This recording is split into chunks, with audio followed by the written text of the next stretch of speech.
lock it inside without the battery. Namas sarvebhyaha sarvesham hardam swagatam. We'll start the class with a Mangala Stotra.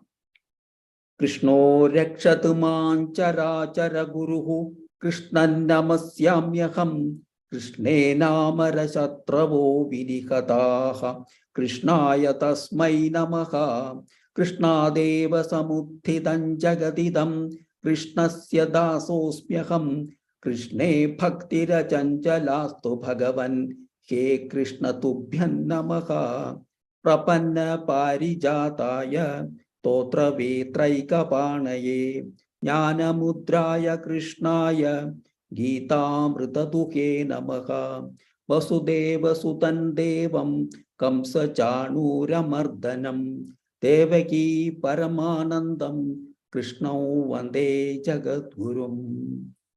Sarvesham punas swagatam. Today is a great occasion. Today is the Gita Jayanti day. I wish all of you a very happy Gita Jayanti day. So today Gita is recited all over the world. And as you know, this is the day on which Sri Krishna gave the advice to Arjuna on the battlefield of Kurukshetra. So that is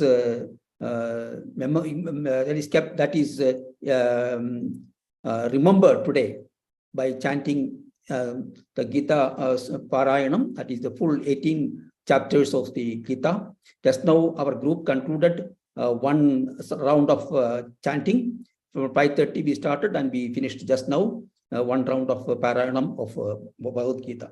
Now Bhagavad Gita, I will give a brief introduction. So today's class will be like this. I will give a brief introduction to Bhagavad Gita and then I will start with a few slokas from the chapter Bhakti Yoga, that is chapter 12, just to give you a taste of what we are going to do in the future classes, because this is going to be mainly a pronunciation class, how to pronounce the Sanskrit words. That is the main intention here, because Sanskrit is an Ucharana Bhasha. So Ucharanam is very important here. So that has to be mastered for making it more beautiful and very melodious to listen to the chanting. Because whatever you do, it must be beautiful. So we must make it as much beautiful as possible. In your life also, you must make everything beautiful. That is, there is nothing wrong in that. So that will be giving you a more satisfaction and fulfillment. So having said that, we know Bhagavad Gita is a complete systematic statement of the perennial philosophy. That is the Sanatana Dharma that is given in the Vedas. So this is a statement of that Sanatana Dharma. This is what has been told by Aldous Huxley, and the purpose is to achieve the mystical union or the experiential union of oneself with the supreme deity. So that is the intention of Bhagavad Gita, and it gives a vision of the supreme and how to discover him, how to discover Sri Krishna and recognize him in his true nature and magnitude and merge with him. So a profound spiritual knowledge, and as you know, this is the context is the Kurukshetra war, where Sri Krishna advises Arjuna and urges him to go for the war, but Arjuna is hesitant and he is not happy with the situation. He doesn't want to kill his relatives. All are there on his cousins mainly, who are on the other side.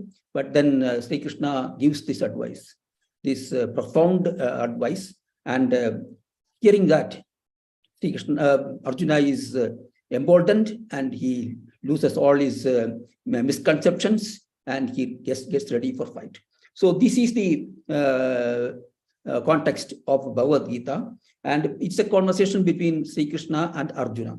So that is what Bhagavad Gita is, and it is very relevant to the present condition also for the society as of today. It is very, very relevant. It is relevant. It was relevant in those days, and it has been relevant all over these days, and it will be relevant in the future also, because it has nothing to do with any religion or anything. It is mainly a life principle, statements for the life of human beings. So here, the main intention of Bhagavan Sri Krishna was to propagate the Sanatana Dharma.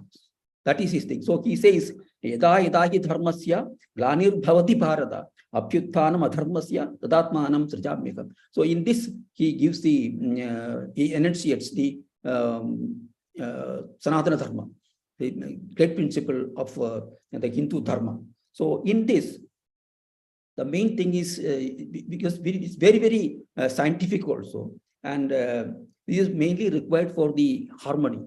The what which is not there in this present world with the war and COVID and all such social maladies are happening. So this is very relevant what has been taught, and this is very, very important. So what Bhagavan says is there are some karmas that everyone has to observe. In this, that is very well in detail explained in the Bhagavad Gita. So Bhagavan says that you must do yajnam, danam, and tapas. So 5 types of yajnam one has to perform. Whether he is the person is of different religions or different castes, it doesn't matter. It's immaterial. So what he says is the yajnam, 5 yajnams. That is the Manushya Yajnam, that is familial reverence, that is reverential sacrifice, that's called the Yajnam. So here, man has to look after his family. Man has to be with family, and to be in harmonious way, he should live with the family. So that is one first Yajnam. And then he has to be in harmony with the society. With society around him, he has to be in harmony. So that is the second Yajnam. And then he has to be in harmony with the sentient and insentient things in the world. That is the animals, the flowers, the trees, the plants, the rivers, everything he has to respect them. So that is the third yajnam. And the fourth yajnam is the Panchabhutas. That is the water, Agni, then the Akasha, ether, Vayu. All these things we should properly respect them, and in the case something even praying for them, so that they are in good state, and that will be useful to us, because these are all useful to humanity, because we need unpolluted air, and we need unpolluted water, unpolluted surroundings, nature, for our well-being. And the last and fourth one is the propagation of the scriptures. Scriptures, we have to study the scriptures, and we have to propagate them. So here he says, we can even, any type of promotion, even if you don't read Bhagavad Gita, and the principles that are enunciated in Bhagavad Gita, if you try to propagate them, that itself is a great service. So, and these are all for the harmonious living in this present world. So once one observes all this, he is able to, the nature will be protected, there will be, the growth will be there, and harmony will be there. And the yajnam, danam, and danam, one has to do danam.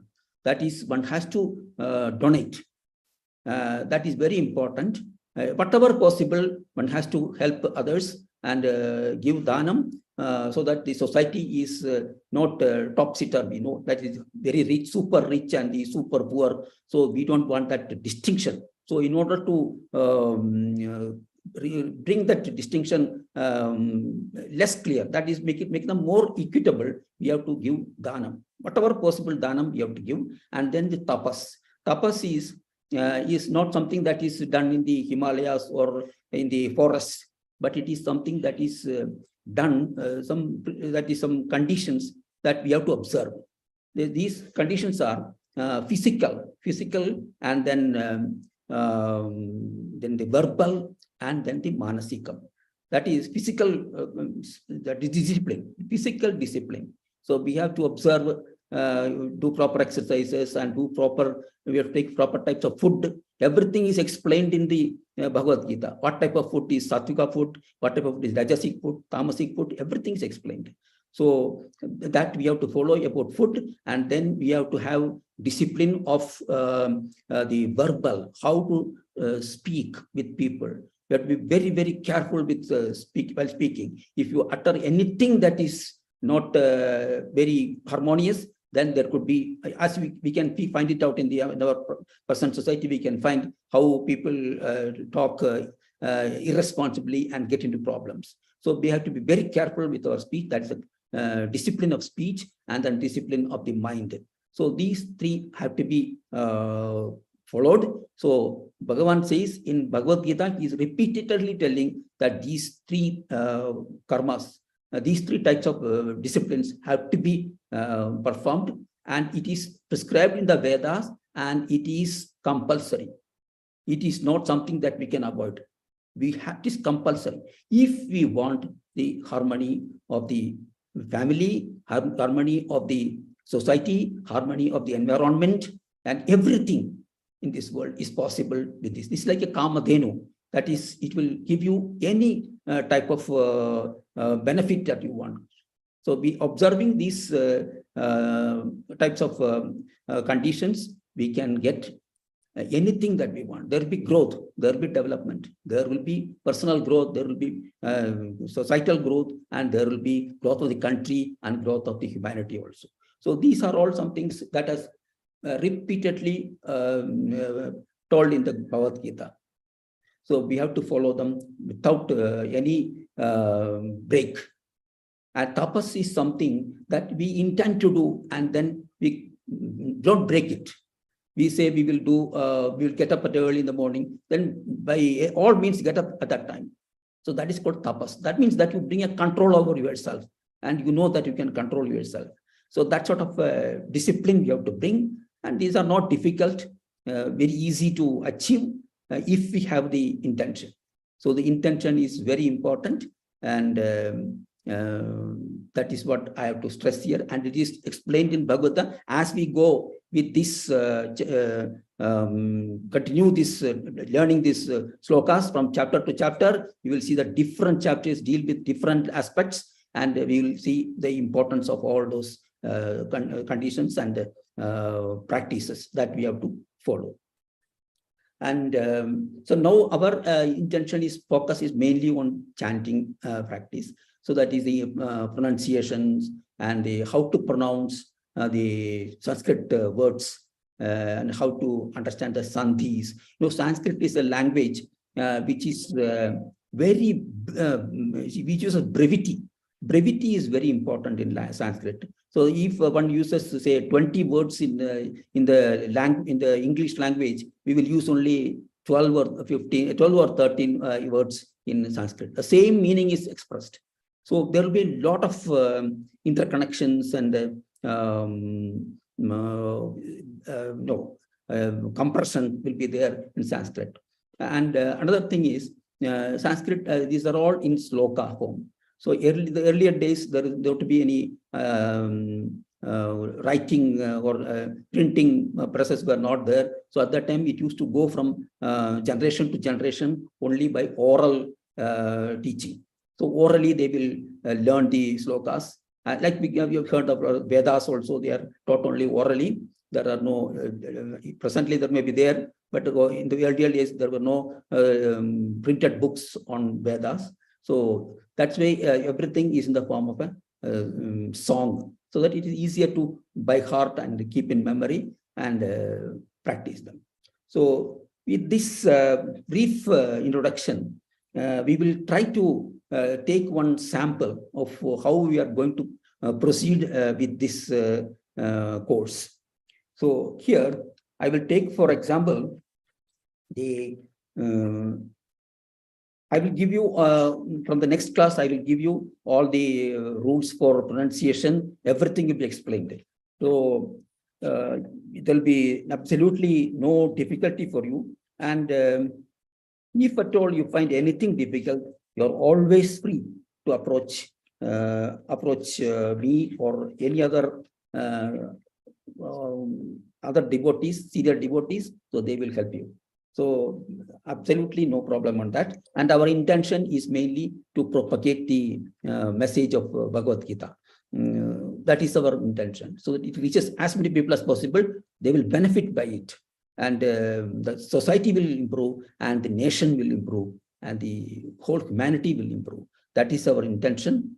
So with that in mind, I'll try to chant the 12th chapter.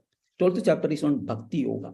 That is a very small chapter, has got only 20 slokas.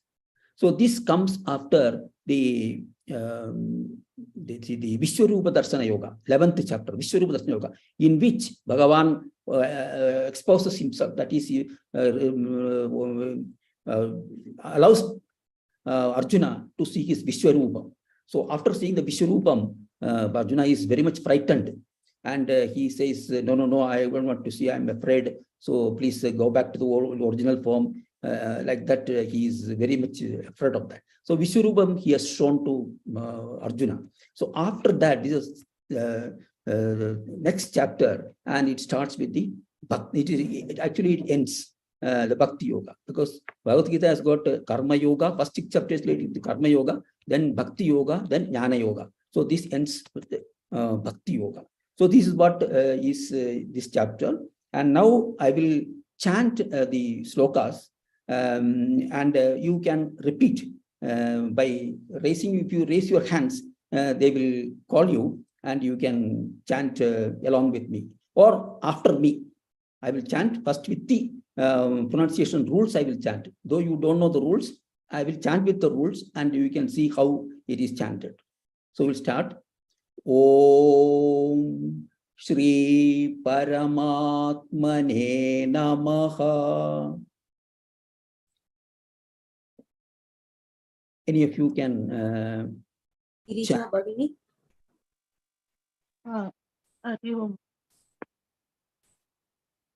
Om Shri Paramatmane Namaha.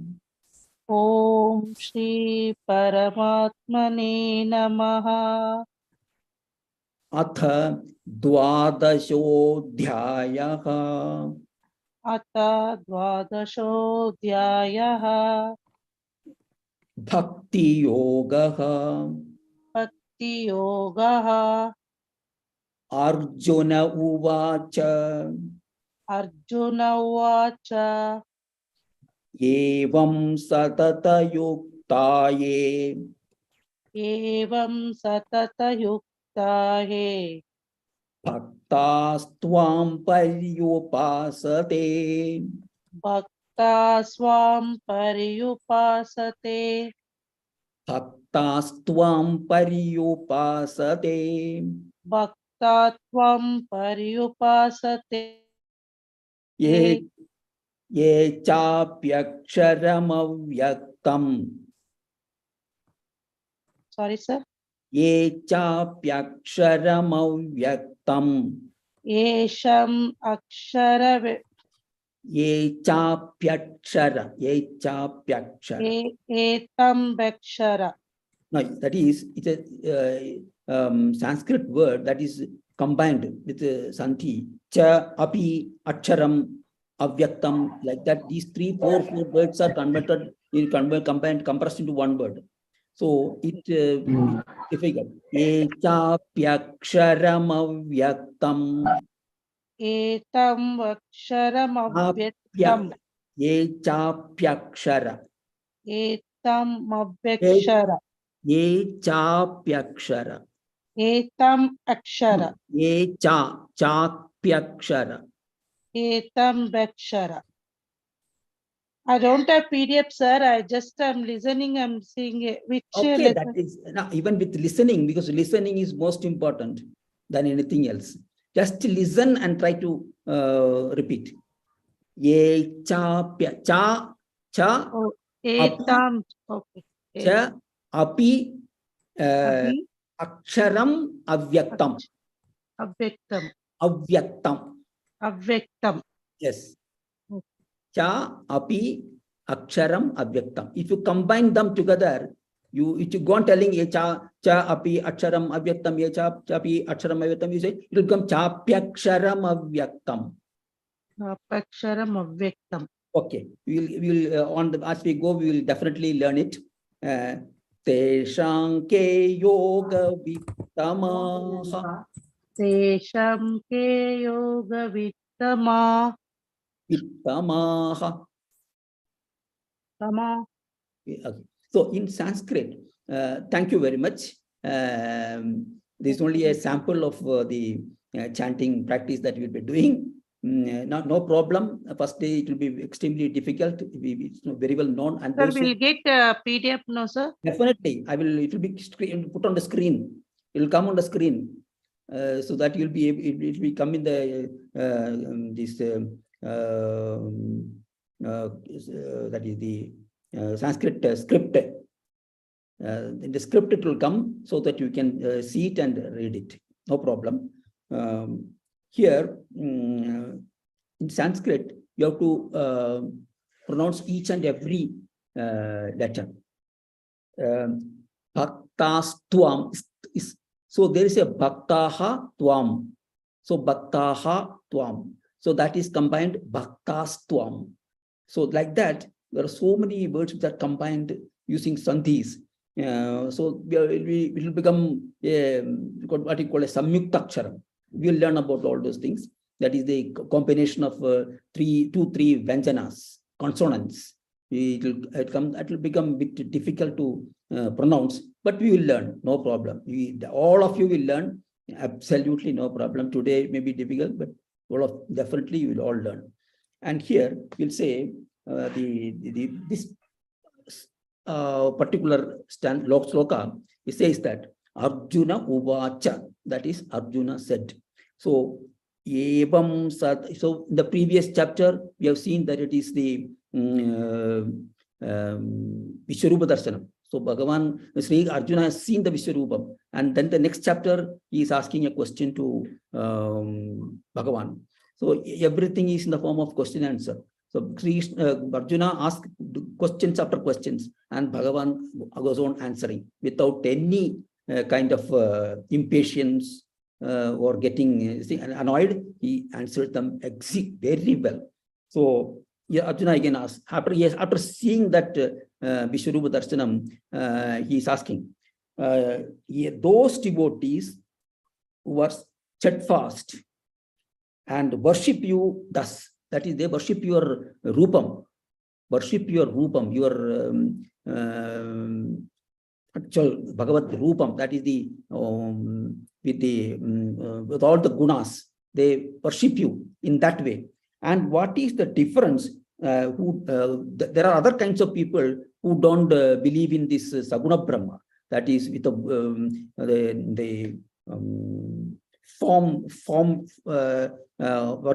form worship. So they worship the Brahman, that is the Nirguna Brahman, that is the without any form. They want to worship the just worship Krishna. There are two kinds of people who worship the actual the Rupam, and those who don't worship those worship without the Rupam. They don't want any idols or anything. So some people want idols, etc. So here these people want idols. They don't want idols, you want idols. So who are best, who are better? That's what Arjuna is asking. So it's a very relevant question, because even today people ask, why should you want all those different forms, gods? Why should you want to worship? Why you can worship generally, we can worship like that, people ask. So Bhagavan is answering for that question.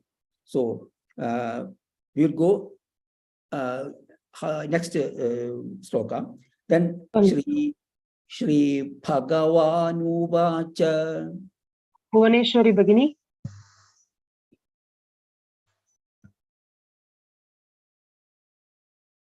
Bhuvaneshwari Bhagini. हाँ नमस्ते जी. Shri Bhagavanu Vacha. Shri Bhagavanuvacha. Maya Veshyamano Yemam.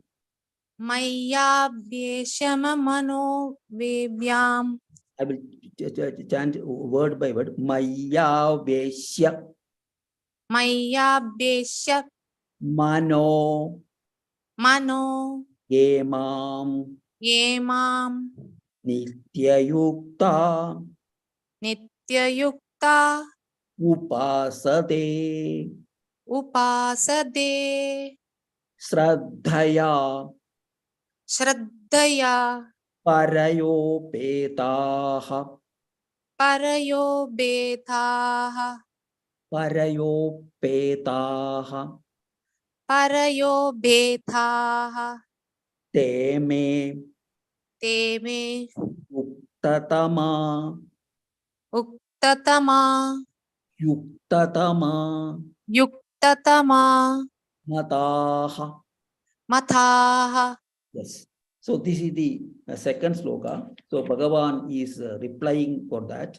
Bhagavan, Sri Arjuna is asking whether it is idol worship is okay or without idol worship is which is better. So he's asking. So those who have fixed their minds on me, those who are constantly thinking of me and worshipping me, and whoever steadfast and endowed with supreme Shraddha. Shraddha means the belief.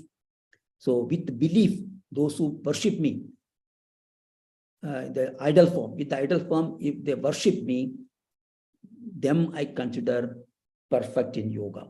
They are perfect, he says. So he is giving the importance for idol worship. That is the Saguna Brahman.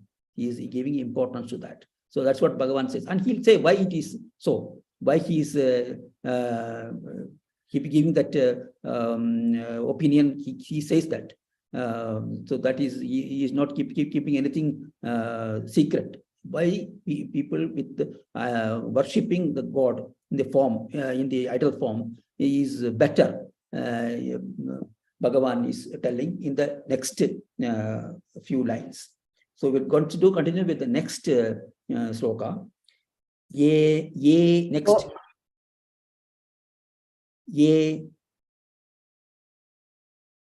Next. Roll up, sir.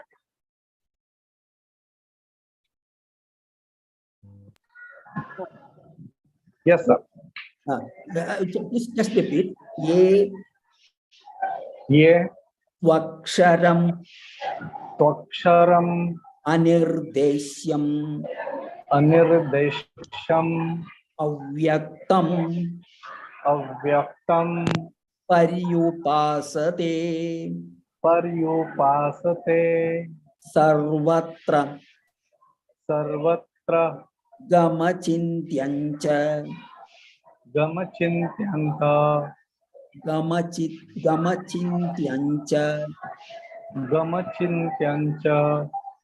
Kudastham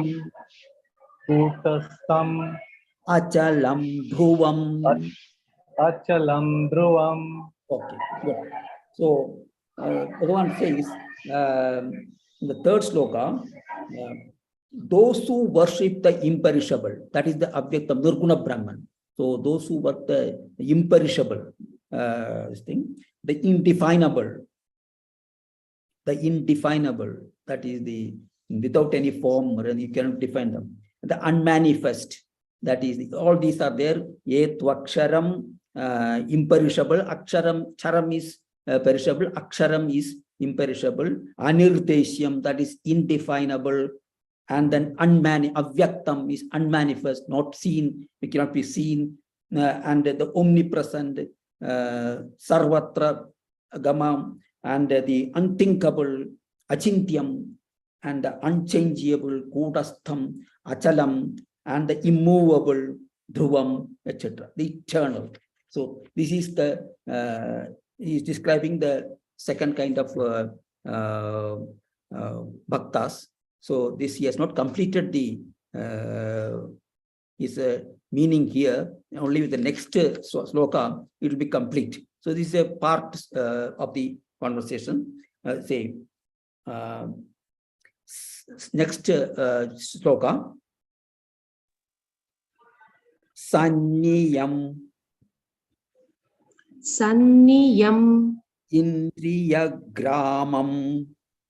Indriyagramam Sarvatra Samabudhayaha Te Prapnuvanti Tem prapnuvanti mameva mameva sarvabhutahite rataha. sarvabhuta hite rataha. Uttam. So here he says Tanniyam Mendriya Gramam, that is having restrained all the senses, that is senses like the external senses like eyes, ears, mouth, etc. Sanniyam, having restrained all these senses, even-minded everywhere, that is Sarvatra Samabuddhaya. Everywhere is even-minded. He is not unduly happy, he is not unduly sad, unduly say is worried about the hot condition or the cold condition. He is equal at all times. Samauddhaya te prapnuvanti, they attain. So they attain me, engaged in the welfare of all beings. So they take care of everybody. They are concerned with the welfare of all beings. So those who are controlling their senses and also sarvatra even-minded, and they take care of everybody. They are concerned with everybody, and they don't serve themselves all the time, looking at their own interests and their own needs. They will also see the needs of others, and some that people are, they definitely attain me. That's what Bhagavan says in this sloka. And next one, Savita Bhagini. Kleshodhika Kleshodhika tarastesham tarastesham avyaktasakta avyaktasakta chetasam chetasam avyaktahi avyaktahi gatirdukham gatirdhukam dehavadbhi dehavadbhi pravapyate. avapyate. So here Bhagavan says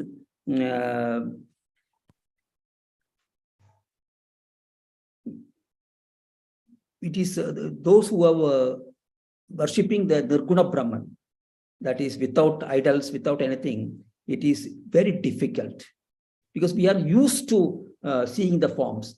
We used to seeing the forms of people. We are used to seeing the forms. So always we are engrossed in the forms.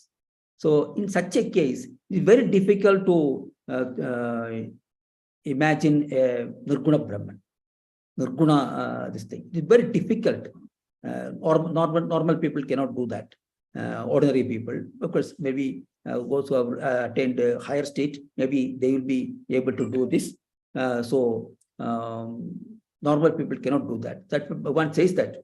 So great difficulty. Those minds are set on the unmanifested.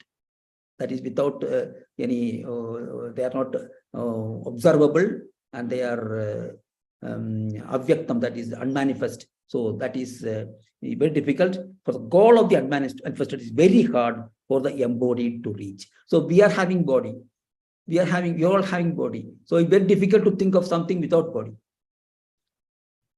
That's what Bhagavan says. So it is possible, but it is very difficult. So that's why people say with bodied God is okay. We can pray him. The same result is same, but only thing is the other is very difficult.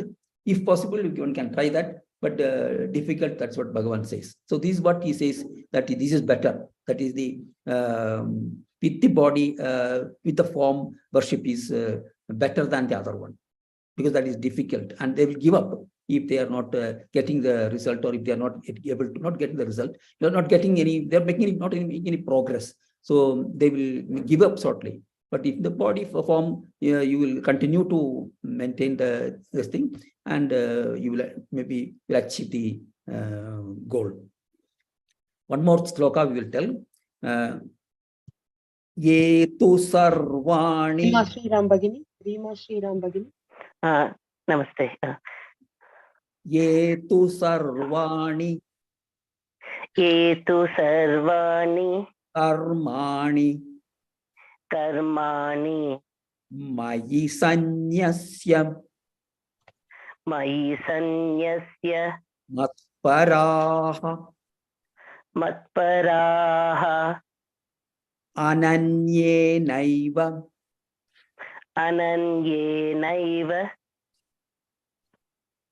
yogena Yogen mam dhyayanta मां ध्यायन्त upasate. उपासते. Okay, good Tom, good, very good. So those who worship me, yetu sarvani, renouncing all actions in me, yetu sarvani karmani, all the actions, maisanyasya matparaha, that is worship me, renouncing all the actions in me. That's everything is Krishnarpanam. You say that whatever you do is Bhagavan's this thing only. Whatever you do, whatever you say, whatever is thing, it is all for God. So even if you are walking, it is like making this pradakshanam, no, in the temples. It is like that. Just if you are walking only and you're sleeping, it is you are in samadhi with the you are in meditation on the God. So everything you see, everything you hear, everything is God. So he is everything is surrendering to the Bhagavan, and regarding me as the supreme goal.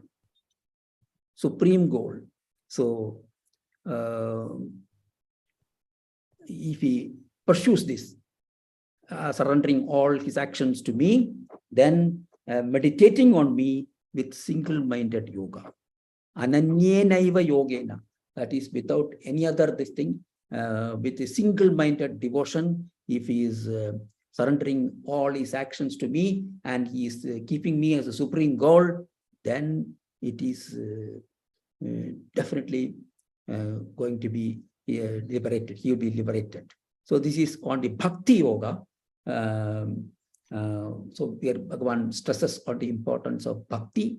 Later on, in this chapter, he will go on telling about who is dear to him, which Bhakta is dear to him. That's what he'll tell in this as we go along in this chapter, and what type of person is more dear to him.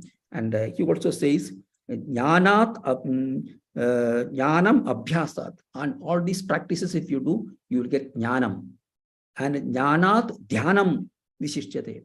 And Jnanam, after getting Jnanam, you will go to Dhyanam and Dhyanat and then Karma Phala Tyagaka. So Bhagavan is stressing on this very clearly. And one sloka which has really struck me is this sloka: Karmanye Vathikaraste Ma Phaleshu Kadachana Ma Karma Phala Hetu Bhuhu Mate Sangostva Karmani. So do actions, but without expecting any result. Without thinking of the result, you do actions. Everything is Kritarpanam. In that attitude, you do the karmas. Then you will not be attached to the karmas, and you will be detached, and you will be going on doing your work. It doesn't mean that you won't get results. You will get results, definitely, whether they may be good, sometimes it may turn out bad, but you have done your work. That is very important, without thinking of the results. And you know how it is so difficult to work without expecting results. It is very, very difficult. One has to practice it. Very difficult. Even for me, it is very difficult. When you go to do something, we hope you will get it done. We will do like this. But you have to do the work. Going to write an examination, whether I'll get first class, whether I'll get distinction or something, we should get distinction. Not that, nothing. Go and write the exam first, and then you will accept what. Definitely you will do better. And I'm sure 100% cases, one goes with that intention, that will be a real success. Because yes, given all his attention, focused all his attention on the work to be done. so that work gets done very well. And, the results will be definitely good, very good. So this is one thing that has very much impressed me, because our professor used to say, don't put the cart before the horse. So when you got to first is the horse should be the first, and then it will be the cart. Otherwise, the cart won't move. So don't put your hopes and this thing in the first. But first do the work, and then and enjoy the results, whatever it is. But you'll be very fulfilled because you've done your best. That is important. Without affecting your work with the unwanted thoughts of expectations, etc. You've done your work. This is applicable to everyone, not to any particular community or caste or anything. Applicable to everyone, young, old, or aged. No distinction here. So that is the greatest. That's one of the greatest message of Bhagavad Gita, which is just universal acceptance. Universal acceptance is there for this. So this is what I want to do today. We are nearing the time limit. Any questions we can ask.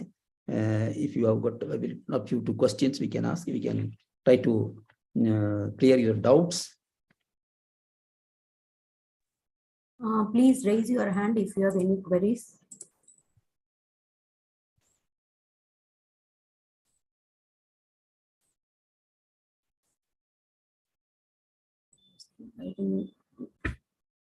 Hold up, sir. Yes, sir. Actually, a very good session. Actually, I had problem of pronunciation only. Oh. I gone through Gita number of times, but it becomes very difficult for me to read those words because it is Sanskrit, and Yes. as I don't know about Sanskrit, but today's session is quite fruitful for me because I learned how to break and where to break. Yes. Yeah. This our intention is to teach you that, because we already had.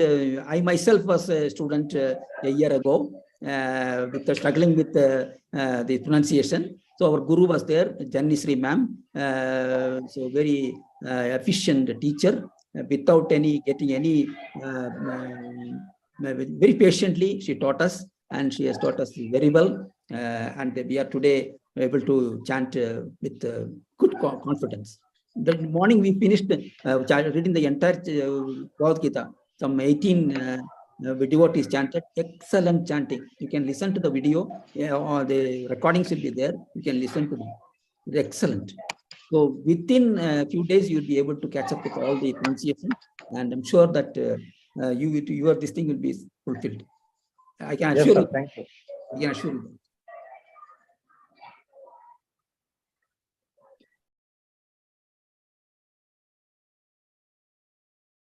That's it, Maulana. No one raised hand. No one raised hand. Okay. Now we will meet on Monday. Tomorrow is a holiday.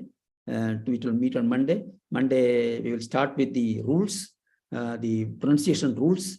Having learned the rules, we will proceed to the first chapter, and we'll continue. Today, because it is an introductory session, I took up this Bhakti Yoga chapter, very small chapter. So I thought how to give you a taste of what, how to pronounce the slokas, and where to break, where to make it continuous. Some places you have to make it continuous. So such things will be explained in the due course. Thank you very much for attending. We'll have the Shanti mantra. We'll come end the session with the Shanti mantra. Om Purnamadav Purnamidam Purnat Purnamudachyate Purnasya Purnamadaya Purnamevavashishyate. Om Shanti Shanti Shanti. Sarvebhyah Dhanyavadaha.